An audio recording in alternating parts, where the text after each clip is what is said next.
بسم اللہ الرحمن الرحیم۔ السلام علیکم ورحمۃ اللہ وبرکاتہ۔ میرا نام ہومیوپیتھک ڈاکٹر محمد خرم ہے اور میں ایک کلاسیکل ہومیوپیتھک ڈاکٹر ہوں۔ آج ہم آرسینک ایلبم کی کچھ پہلوؤں کو ڈسکس کریں گے۔ جیسے کہ آپ کو پتہ ہے میں نے بہت ساری آرسینک ایلبم پہ لیکچر دیے ہوئے ہیں، لیکن یہ آرسینک ایلبم بہت بڑی میڈیسن ہے۔ اس کو سمجھنے کے لیے آپ کو بہت سارے اس کے پہلوؤں پہ نظر ڈالنی پڑے گی، لیکن مین کورز جو ہوتی ہیں، جو مین اس کے اندر جو ذہنی علامات ہیں وہ اس کو آپ کو سمجھنا ضروری ہے۔ اس ویڈیو کا جو عنوان ہے اس میں اس کی جو ذہنی علامت ہے، جس کو اینٹیسپیشن بھی کہتے ہیں، انزائٹی بھی کہتے ہیں، ریسٹلیس بھی کہہ سکتے ہیں۔ اب جو آرسینک ایلبم جب آپ کے پاس آئے گا، پیشنٹ جب آئے گا تو وہ بہت ریسٹلیس ہوگا، انزائٹی میں ہوگا، اپنی بیماری بتاتے ہوئے بڑا پریشان ہوگا اور اس کو بہت بڑا چڑھا کے آپ کو بتا رہا ہوگا۔ اور اس میں یہ پوائنٹ ہے، اس کو آپ نے کبھی بھی نہیں چھوڑنا۔ اس کو جو انزائٹی ہوتی ہے وہ پاسٹ کی نہیں ہوتی، نہ اس کو پریزنٹ کی انزائٹی ہوتی ہے۔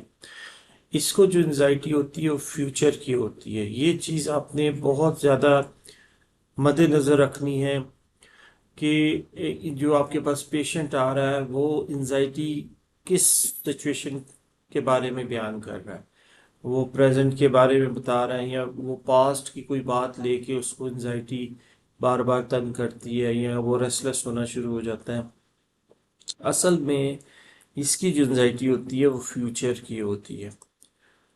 اور اس کی یہ جو ہم جس ٹاپک پہ بات کر رہے ہیں اور جو ہم اس کی ذہنی علامت بتا رہے ہیں وہ ہے بے چینی یا اینٹیسپیشن، مطلب پیشگی اس کو انزائٹی ہونا شروع ہو جاتی ہے۔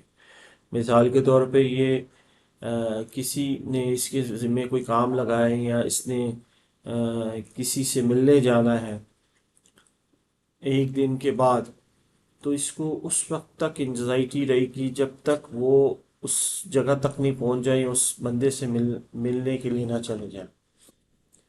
یہ اس کے دماغ میں مختلف خیالات آنے شروع ہو جاتے ہیں، نیگیٹو تھاٹس آنے شروع ہو جاتے ہیں، کہیں ایسے نہ ہو جائے، کہیں اس طرح نہ ہو جائے، تو اس کے لیے بے چین ہونا شروع ہو جاتا ہے۔ اسی طرح یہ اگر کسی ٹریول کر رہا ہے، اس نے ایئرپورٹ پہ جانا ہے، تو اس کو انزائٹی ہونا شروع ہو جائے گی۔ جو ٹائم قریب آنا شروع ہو جائے گا یہ پریشان ہونا شروع ہو جائے گا، کہیں میرا جہاز چھوٹ نہ جائے، کہیں بورڈنگ میں میں پیچھے نہ رہ جاؤں، کہیں میرے گاڑی کا ٹائر پنچر نہ ہو جائے۔ تو اس کی نیگیٹو تھاٹس جو ہے اس کے دماغ میں آنا شروع ہو جاتے ہیں اور یہ ان چیزوں کو سوچ سوچ کے یہ چیزیں خراب کرنے لگ جاتا ہے اور پریشان ہوتا ہے۔ کبھی یہ ادھر جاتا ہے، کبھی ادھر جاتا ہے، کبھی یہ چیز خراب کر رہا ہوتا ہے، کبھی وہ چیز خراب کر رہا ہوتا ہے اور پھر بڑبڑا رہا ہوتا ہے، بول رہا ہوتا ہے۔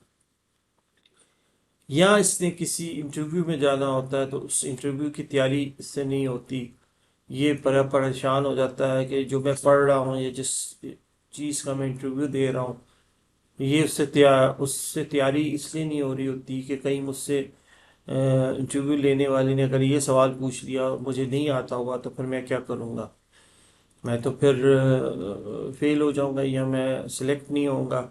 یہ اس کی انزائٹی ہوتی ہے، اینٹیسپیشن، انزائٹی، ریسٹلیس۔ پھر یہ ریسٹلیس ہونا شروع ہو جاتا ہے اور جو ٹائم قریب آنا شروع ہو جاتا ہے یہ ریسٹلیس ہونا شروع ہو جاتا ہے۔ لیکن جیسے یہ اس سچویشن سے نکل جاتا ہے، مینز کہ وہ سچویشن پریزنٹ ہو جاتی ہے یا وہ سچویشن پاسٹ میں چلی جاتی ہے، تو اس سے انزائٹی ختم ہو جاتی ہے۔